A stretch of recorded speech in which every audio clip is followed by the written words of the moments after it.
হতাহতের পরিমাণ গত 8 তারিখ অনুযায়ী প্রথম আলোতে যেটা আসছে, ওনারা রেজিস্ট্রি যে হতাহত হয়েছে সেটা প্রায় 540 জনকে হত্যা করা হয়েছে।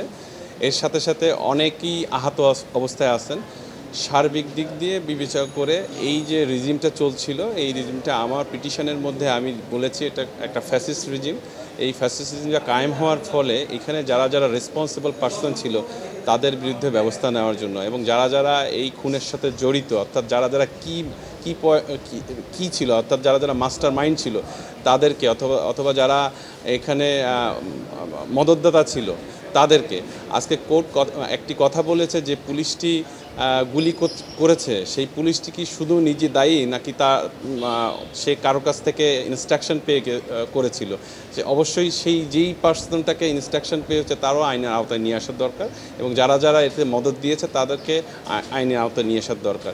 সার্বিক দিক দিয়ে বিবেচনা কোর্ট আজকে একটা রুল ইস্যু করেছে যে এই হত্যাকাণ্ডের পিছনে যারা যারা জড়িত তাদেরকে কেন একটা ট্রায়ালের মধ্যে নিয়ে আসার নির্দেশনা দেওয়া হবে না তা জানতে চেয়ে রুল দিয়েছে। সাথে সাথে আমি একটা ইন্টারিম অর্ডার চেয়েছিলাম, যেটা যে যারা যারা এখানে জড়িত তাদেরকে ফর্মুলেট করে জানি তারা যদি যায় তাহলে তাদেরকে জানি বার করা হয়, অর্থাৎ স্বরাষ্ট্র মন্ত্রণালয়ের অনুমোদন নিয়ে জানি তাদের যেতে হয়। কোর্ট এখানে মন্তব্য করে বলেছেন যেহেতু আইনে সরাসরি এটাকে পারমিট করে না এই কোর্টে, এই জন্য আমাকে লিবার্টি দেওয়া হয়েছে। কোর্ট তার আদেশে বলেছেন আমাকে লিবার্টি দেওয়া হচ্ছে two file case against those who are the responsible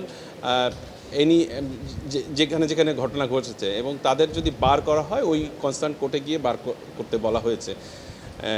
এটা ছিল আজকের অর্ডারিং পোর্শন। আর হচ্ছে এখানে বিবাদী হচ্ছে স্বরাষ্ট্র মন্ত্রণালয়, সিভিল এভিয়েশনের কর্তৃপক্ষ ছিল, দেন হিউম্যান রাইটস যে চেয়ারম্যান তাকে করা হয়েছে। এখানে একটা জিনিস বলা দরকার, আমাদের দেশে এত বড় ঘটনা ঘটে গেল, ম্যাচ কিলিং হলো, হিউম্যান রাইটস অর্গানাইজেশনের যিনি চেয়ারম্যান তার মুখ দিয়ে আমরা একটি কথা বলতেও শুনি নাই, তিনি নিজে থেকে কোনো কিছু বলেনও নাই।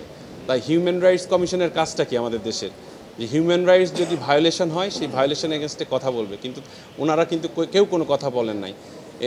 এখানে যে লুটপাট হয়েছে, এখানে যে 10 বছর 15 বছর ধরে যারা শাসন করেছে, যে এই রেজিমগুলা এখানে টিকে ছিল, যেরকম উদাহরণস্বরূপ বলতে পারি তাসকিম, উনি আজকে দেখেছি যে উনি উনি পদত্যাগপত্র দিয়েছেন।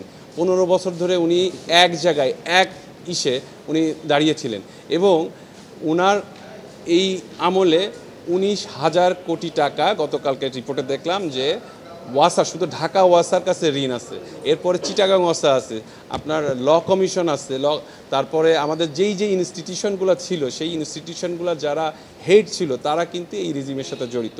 সো আমি স্ক্রুটিনি করার পরে যদি মনে হয় যে ওনারা সরাসরি এর সাথে, আমি নিজে বাদী হয়ে যেই কোর্টে করার দরকার আমি আমার আইনগত ব্যবস্থা নিব।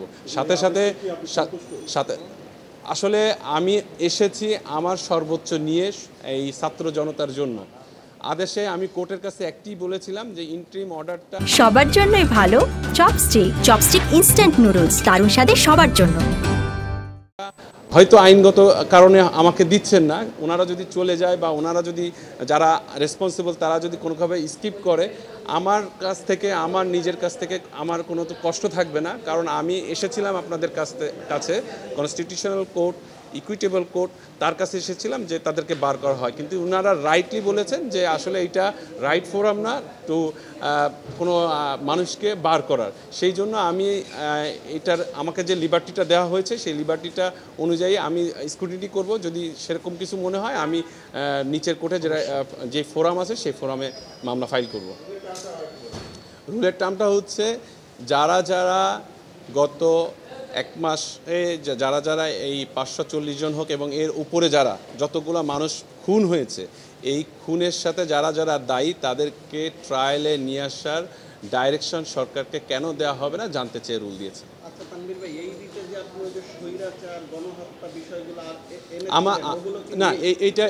এইটা হচ্ছে আমার যে সাবমিশন, সেই সাবমিশনের মধ্যে আমার যে রিটের পিটিশন সেখানেও ছিল যে এই যে ছাত্র আন্দোলন, সেই ছাত্র আন্দোলনের যেই সেটার সাথে আমরা যেরকম ছাত্র জনতা জড়িত, আমরাও সরাসরি জড়িত ছিলাম।